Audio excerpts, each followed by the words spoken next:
الرحمن الرحيم إنا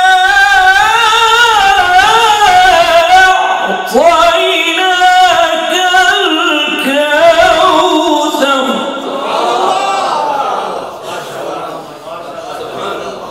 بسم الله الرحمن الرحيم إنا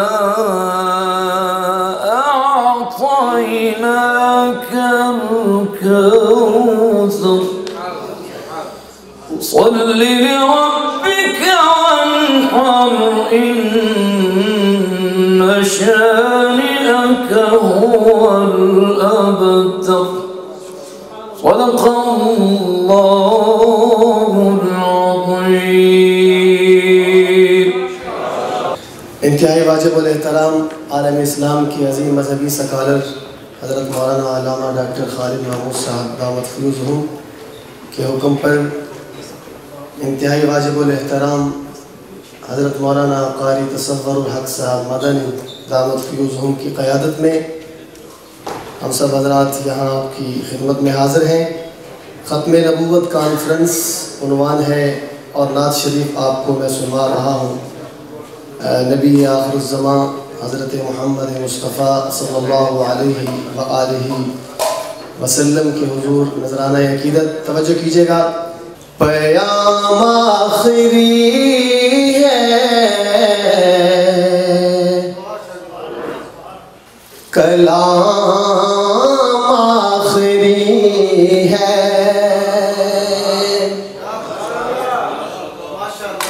پیام آخری ہے کلام آخری ہے. پڑھیے. پیام آخری ہے کلام آخری ہے پیام آخری ہے کلام آخری ہے پیام آخری ہے کلام آخری ہے پیام آخری ہے کلام آخری ہے. سبھی انبیاء کا امام آخری ہے سبھی انبیاء کا. کہہ دیجئے ختم نبوت کے پروانوں. سبھی انبیاء کا امام آخری ہے سبھی انبیاء کا امام آخری ہے. وہ ختم الرسل ہے امام الرسل ہے وہ محبوب باری دانائے سبل ہے. نبی محترم ہے ہمارے لیے سب نبی محترم ہے ہمارے لیے سب نبی محترم ہے ہمارے لیے سب مگر مصطفیٰ کا مقام آخری ہے مگر مصطفیٰ کا مقام آخری ہے پیام آخری ہے کلام آخری ہے. فدا ہو گئے ہیں اکابر ہمارے فدا ہو گئے ہیں اکابر ہمارے علم دین چیماں ہے غازی سے پیارے. فدا ہو گئے ہیں اکابر ہمارے علم دین چیماں ہے غازی سے پیارے.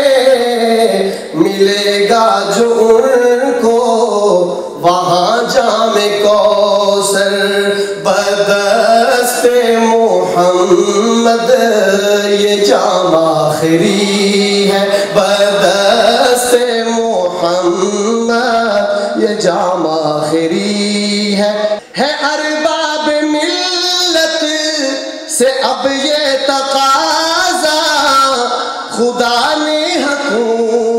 से तुमको नवाजा, करो अज़्म सारे सुनो काज़िमी की, करो अज़्म सारे सुनो काज़िमी की।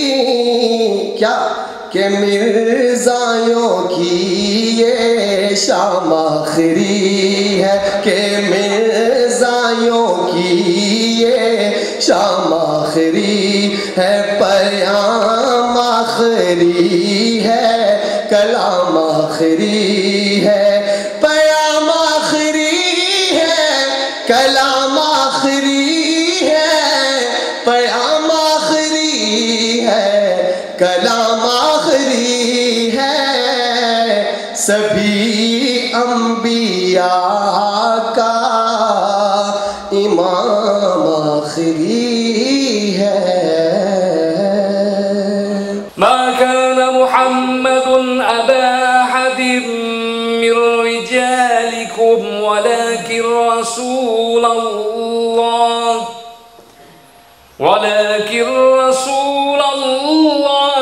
व खातमन नबिय्यीन। क़ाल अन्नबिय्यु सल्लल्लाहु अलैहि वसल्लम अन्नहु सयकूनु फी उम्मती कज़्ज़ाबून सलासून कुल्लुहुम यज़अमु अन्नहु नबिय्युन व अना ख़ातमुन नबिय्यीन ला नबिय्य बअदी औ कमा क़ाल अलैहि सलातु वस्सलाम। सदक़ल्लाहु मौलानल अज़ीम व सदक़ रसूलुहुन नबियुल करीम व नहनु अला ज़ालिका मिनश शाहिदीन वश्शाकिरीन वल्हम्दुलिल्लाहि रब्बिल आलमीन। My dear respected ulamas, huffaz, sulaha, shuyukhs, big brothers, elder brothers, younger brothers and sisters in Islam. Once more Allah subhanahu wa ta'ala, the Almighty, gave us an opportunity to come here and listen and safeguard the aqidah of the Khatm al-Nubuwah for the sake of the Prophet sallallahu alaihi wasallam. As you are aware that in the Holy Quran there are three main topics which are of fundamental status. Number one, Tawheed, the monotheism, to believe in the oneness of Allah. Number two, the Risala, the prophethood, the messengership. And number three, to have faith and belief in the life after death. Today's topic shall be the second one, which is the messengership and the prophethood of Sayyidina Rasul sallallahu alayhi wa sallam. This belief of ours of the Khatm al-Nubuwah is like the backbone in the back. If it's crippled, then whole of you is crippled. This is the reason Allah subhanahu wa ta'ala, the Almighty, have mentioned in the Holy Quran, in order to clarify the position of this aqidah of Khatm al-Nubuwah in 101 verses. It was enough or sufficient for Allah to send a wahi of only one verse. It would have been sufficient. But no, in order to clarify his position for the whole human being to come till the day of judgment, he expressed the clarity of this aqidah of Khatm al-Nubuwah in 101 verses. And the Prophet ﷺ furthermore, he emphasized and expressed in 201 ahadith that he is the seal of all the prophets and final of all final prophets of Allah, and after him there shall be no new prophet till the day of judgment. This has been the aqidah of Sahaba, Tabi'in, Tabi Tabi'in, and those who were after him, Aimma al-Sunnah wal-Jamaat, and ours as well.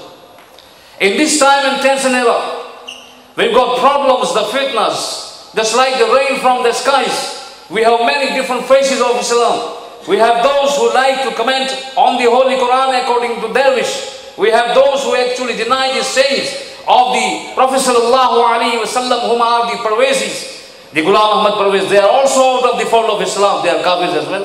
And also those who actually uses the blasphemous languages against the companions of the Holy Prophet sallallahu alaihi wasallam, and those who degrades them as well. And we have a great fitna, which is the most dangerous fitna of all on our soil of today. That is the fitna of Qadianiyah. This is the reason you are here to listen and equip yourself with the first-hand knowledge so that you can combat them in every manner, in every way. This is our iman, this is our belief.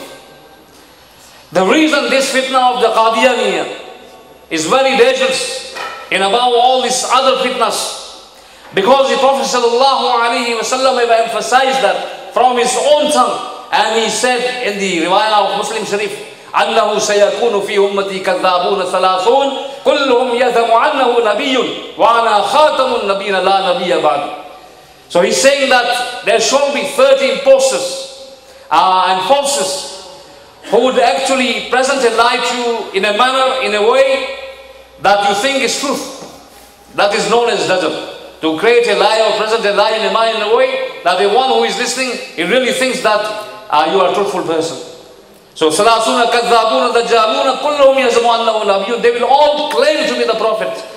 So, if there were any prophets to come after him, then the Prophet ﷺ would have mentioned that, okay, follow the one who is the truthful Prophet and be away from these false prophets. Yeah. But he said, no, there is none coming after him.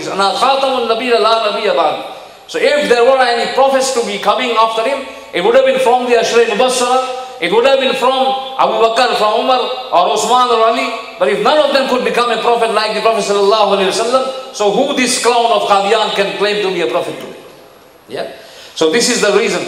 This aqidah, this belief of ours of Khatm al-Nubuwah, is like a center in a circle. If the circle which is formed around a center is whole of the Islam, then the center of the circle is the belief of this aqidah of Khatm al-Nubuwah. Yeah? If you have two centers in a circle, then of course the circle will deviate. So we are more than 1400 years old. They are only 100 years old. We have no space for a new prophecy, for a new prophet who is false, who is a liar, who calls himself to be Allah, who calls him to be a Messiah, who calls himself to be everything, Mahdi and this and that. No, he is the clown of Qadian, he is the greatest liars of all the liars. Yeah? So we have no space for him in our circle, and within that circle we have a center, and it's enough till the whole of Day of Judgment. Yeah? So this is the reason Allah subhanahu wa ta'ala, the Almighty, have mentioned in the Holy Quran, وَإِن تَعُودُوا نِعْمَةَ اللَّهِ لَا تُحْصُوهَا. So Allah subhanahu wa ta'ala, the Almighty, have bestowed us, the human beings, via those names, the gifts which are obvious and those which are internal gifts. All these gifts which are obvious and the internal gifts, they need one another. Yeah. For example, if you are taken to a garden to see a beautiful garden with roses and flowers, in order to benefit from that and make your soul happy, you got to have the internal nema as well, which is your sight, which is your basira. If for some reason you are blind and you cannot see, then no matter how much beautiful the garden is, you are not there to observe that garden and its beauty. Yeah, you are going to be refraining from it and you're not going to feel happy. In the same manner, the ears, why we are here, we listen to the Quran of the best recitation, Aqulas of the world, like Sheikh Ramadan al-Hindawi, Sheikh Abdul Basit Abdul Samad, and then when it goes into our ears, then the soul becomes more happy than anything else in the world. Yeah, and whole our immune system is happy and proud because the voice is going into ears. The listening of the khutbahs is there, but for some reason you cannot hear. The veil of your ear has finished. Then what happens? You cannot listen to that beautiful recitation. In the same manner, you cannot smell anything if it's beautiful odor. But if there is a problem with your inhaling system, and if it's blocked for some reason due to some cold or so influenza, then you cannot actually observe the odor and smell the greatest perfume of all the perfumes. Yeah. In the same manner, the tongue cannot taste the great food. This fruit is obvious and the odor is obvious, but the internal nema is the one should be active. If it's not active, then it doesn't mean anything to you. In the same manner, the Quran itself is the word of Allah, and the commentary of that, in order to benefit from the word of Allah, which is the Zahiri nema of Allah, the internal nema, which is the life and the personality and the self of Sayyidina Rasulullah. If you try to knock him out and try to understand the Quran directly from Allah, then you will deviate from the right path and you will be given the title of a murtad, you will be given the title of a kafir. This is the reason when Sayyidina Rasulullah came from Miraj, when Abu Jahl was present in his majlis and he saw the Prophet live, he listened to every word of the Prophet of his journey to the heaven ends, but he did not accept it. He went